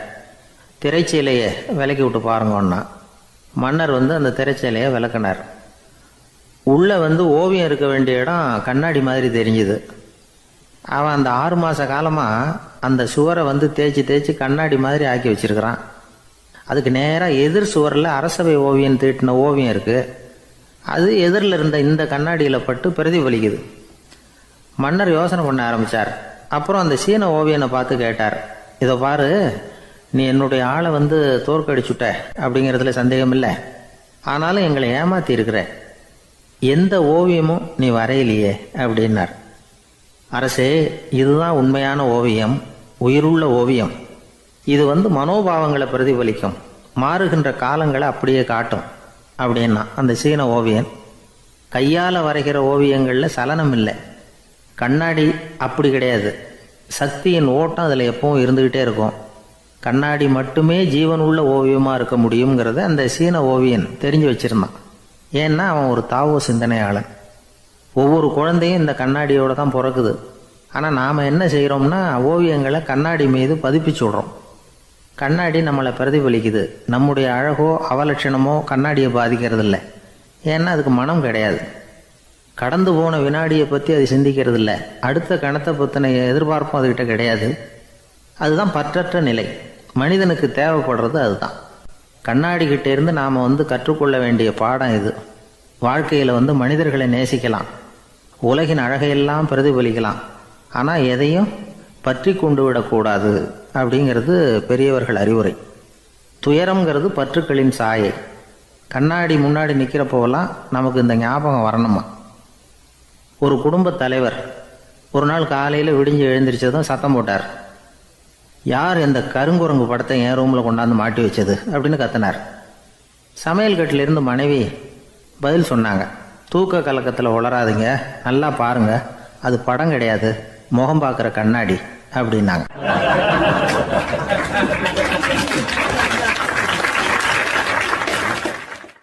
தானத்தில் சிறந்தது எது அப்படின்னு ஒரு கேள்வியை கேட்டு தானத்தில் சிறந்தது நிதானம் அப்படின்னு அதுக்கு ஒரு பதிலும் சொல்கிறவங்க உண்டு. நிதானம் ரொம்ப அவசியம். அதுவும் இன்றைய உலகத்துக்கு ரொம்ப அவசியம். இன்றைக்கி உலகம் ரொம்ப பரபரப்பாக போய்கிட்டு இருக்குது. பொறுமையாக இருக்கணும்னு நினைக்கிறவங்களால கூட அப்படி இருக்க முடியறதில்ல. பொறுமையை சோதிக்கிறது மாதிரி பல சம்பவங்கள். அதையெல்லாம் சந்திச்சே தீர வேண்டியிருக்குது. எங்கே போனாலும் க்யூவில் நிற்க வேண்டியிருக்குது. எங்கே போனாலும் காத்துக்கிட்டு இருக்க வேண்டியிருக்கு. ஆஃபீஸ்லேயோ வீட்லேயோ கூட நீங்கள் நிதானமாக பொறுமையாக நடந்துக்க தெரியலன்னா உங்களுக்கு சிடுமூஞ்சி, முசுடு இப்படிலாம் பேர் வச்சுருவாங்க. அது உங்களுக்கு தேவையா? சரி, வாழ்க்கையில் பொறுமைசாலின்னு பேர் வாங்கிறதுக்கு என்ன வழி? முதல் பாயிண்ட், நீங்கள் நினைக்கிறது, எதிர்பார்க்கறது, செய்கிறது எல்லாமே 100% கரெக்டாக நடக்கணும்னு ஆசைப்படக்கூடாது. எதுவாக இருந்தாலும் அதில் ஓரளவுக்கு தவறு நடக்கலாம் அப்படிங்கிறத எதிர்பார்த்தே இருக்கணும். ஓரளவுக்கு அதை அனுமதிக்கணும். ஒரு நண்பரை 6 மணிக்கு ஒரு இடத்துக்கு வர சொல்லியிருக்கிறீங்க. 6 மணிக்கு அவர் வரலை. உடனே பொறுமை இழந்து நடந்துக்கக்கூடாது. ஒரு 10 நிமிஷம் டிலே ஆகலாம். ஒரு வர்ற வழியில் பஸ்ஸு கூட ஏதாவது டிராஃபிக்கில் மாட்டியிருக்கலாம். அதெல்லாம் எதிர்பார்த்தே கொஞ்சம் காத்திருக்கிறதுல ஒன்றும் தப்பு இல்லை. சில சமயம் டிலே ஆகிறது கூட நல்லதாக முடியும். ஒரு பஸ்ஸை தவற விட்டுட்டு ஐயோ கொஞ்சம் ஒரு 2 நிமிஷம் முன்னாடி வந்திருந்தா பிடிச்சிருக்கலாமே அப்படின்னு தவிச்சிக்கிட்டு இருப்பாங்க சில பேர். அடுத்தபடியாக வர்ற பஸ்ஸு நேரடியாக நீங்கள் போக வேண்டிய இடத்துக்கே கொண்டு போய் விடுற பஸ்ஸாக கூட இருக்கலாம். அது உங்களுக்கு முன்னாடி தெரியாதுல்ல. சில நெருக்கடியான சூழ்நிலைகளை தமாஷா எடுத்துக்கிறதுக்கு பழகிக்கணும். சில இடங்களுக்கு போகிறப்ப காத்திருக்கிறதுக்கு நம்ம மனசை தயார்படுத்திக்கிட்டே போகணும். ஒரு ரயிலுக்கோ பஸ்ஸுக்கோ அல்லது விமானத்துக்கோ கப்பல் பிரயாணத்துக்கோ போகிறப்போ அங்கே போய் நீங்கள் மணிக்கணக்கில் கூட காத்துக்கிட்டு தான் இருக்கணும். புறப்படுற நேரம் கூட மாறலாம். நீங்கள் போய் சேர்ந்ததும் அது உடனே புறப்படணும்னு கட்டாயமாக என்ன? அது மாதிரி சமயத்தில் படிக்கிறதுக்குன்னு சில சுவாரஸ்யமான புத்தகங்களையும் கையில் எடுத்துக்கலாம். உங்களை சுற்றி எவ்வளவோ சுவாரஸ்யமான சம்பவங்கள் நடந்துக்கிட்டு இருக்குதுல்ல, அதையெல்லாம் வேடிக்கை பாருங்கள். எதுக்காக காத்துக்கிட்டு இருக்கிறோமோ அந்த காரியத்தில் உண்மையாகவே நமக்கு ஒரு அக்கறை இருந்தால் நமக்கு போர் அடிக்காது. சில கோயில்களில் பார்த்துருப்பீங்க, தரிசனத்துக்காக பக்தர்கள் நாள் கணக்கில் காத்துக்கிட்டு இருப்பாங்க. அவங்களெலாம் அழுத்துக்கிறது இல்லை. ஆண்டவனை தரிசிக்கணுங்கிற உண்மையான அக்கறை இருக்கிறதுனால அவங்களுக்கு போர் அடிக்கிறது இல்லை. ஆனால் சில சினிமா தியேட்டரில் கூட பார்க்கலாமே, சினிமா கியூ கூட அப்படி தான். சாயந்தரம் 6 மணி ஆட்டத்துக்கு காலம்பரம் 6 மணிக்கே போய் கூட காத்துக்கிட்டு இருப்பாங்க. அவங்களுக்கெல்லாம் போர் அடிக்காது. படம் பார்க்குற ஆர்வம். இன்னொரு முக்கியமான விஷயத்தை நாம் பழக்கப்படுத்திக்கணும். லிவ் ஃபார் தி மூமெண்ட் அப்படிங்கிறாங்க நிபுணர்கள். ரொம்ப பேர் எப்படின்னா அடுத்தபடியாக நடக்க போகிற விஷயத்திலேயே கவனமாக இருப்பாங்க. அந்த நினைப்புலேயே இந்த நிமிஷத்தை பொறுமை இல்லாமல் கழிப்பாங்க. ஒருத்தர் இருக்கார், அவர் எப்படின்னா ஆஃபீஸ் முடியறதுக்குள்ளேயே சார் 5 மணிக்கெல்லாம் ரெடியாக இருங்க, நாம் அந்த ஹோட்டலில் போய் டிஃபன் சாப்பிட்ணும் அப்படின்னு 4 மணிலேருந்து சொல்லிகிட்டு இருப்பார். 4:55 பரபரப்பாக ஓடி வருவார். 2 பேரும் புறப்படுவோம், ஹோட்டலுக்கு போவோம், சாப்பிட்டுக்கிட்டு இருப்போம். அப்படி சாப்பிட்டுட்டு இருக்கிறப்ப சார் சாப்பிட்டு முடித்ததும் நேராக ஒரு ஜவுளி கடைக்கு போகிறோம் அப்படிம்பார். பரபரக்க சாப்பிட்டு முடிப்பார், புறப்படுவார். ஜவுளி கடையில் அவசரமாக சீக்கிரம் பில் போடுங்க சார், சினிமாவுக்கு நேரம் ஆகிடும்பார். சினிமா தியேட்டரில் உட்காந்து அடுத்தபடியாக எங்கே டின்னர் சாப்பிட்றதுன்னு யோசனை பண்ணிகிட்டு இருப்பார். ராத்திரி படுக்கையில் விழுந்ததுக்கு அப்புறமும் நாளைக்கு காலையில் எழுந்திரிச்சதும் அதை பண்ணணும் இதை பண்ணணும்னு திட்டம் போட்டுக்கிட்டே இருப்பார். அதாவது எப்போவும் அடுத்த நிமிஷம், அடுத்த நாள், அடுத்த வாரம், அடுத்த வருஷம், இதுதான் அவங்க சிந்தனை. இந்த நிமிஷம் என்ஜாய்மெண்ட்டை அவங்க இழந்துடுறாங்களாம். அதனால தான் வாழ்நாள் பூரா பொறுமையின்மை, அவஸ்தை, அல்லல். அதனால் நாம் எல்லாரும் வாழ்க்கையில் நிதானமாக இருக்கிறதுக்கு கற்றுக்கணுமா. அதுக்காக இந்த நிதானத்துக்கு வேறு விதமான அர்த்தம் பண்ணிக்கக்கூடாது. ஒருத்தர் அப்படித்தான் ஒரு